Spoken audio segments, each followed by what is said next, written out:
Hello বন্ধু, এই যে দেখছো এগুলা হচ্ছে কালান ছাতু। প্রাকৃতিক জিনিস, সবে ঈশ্বরের দান। বৎসরে ঠিক এই রকম সিজন হলেই এরা সাধারণত যে কোনো পূজা পার্বণ ধরে আমাদের ভূমিতে উঠে জঙ্গলে, মানে জঙ্গলে দেখা যায়। কিন্তু এগুলা খুব ছোট ছোট ছাতু বন্ধু।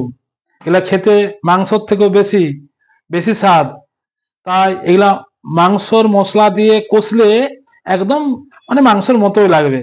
তাই এই ছাতু খুব প্রোটিন আছে। এই প্রোটিন ছাতু খেলে, বেশি খেলে কিন্তু হজম হবে না বন্ধু, কম খাবে। বুঝতে পারছো? আমি কিন্তু কম নিয়েছি, এগুলো আজ দুপুরবেলা রান্না করব। আর এই রান্না করে এই ছাতু কিন্তু, আজকের এই ছাতু কিন্তু খেতে থাকবো না। কারণ এই ছাতু পয়সা দিয়েও সবসময় পাওয়া যায়নি। তাই আমি আজ একাই খাবো বন্ধু, কিছু মনে করবে না।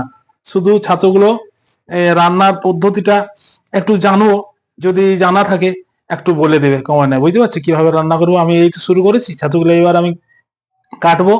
রান্নার পদ্ধতিটা একটু বলে দেবে কমেন্ট করে, ঠিক আছে?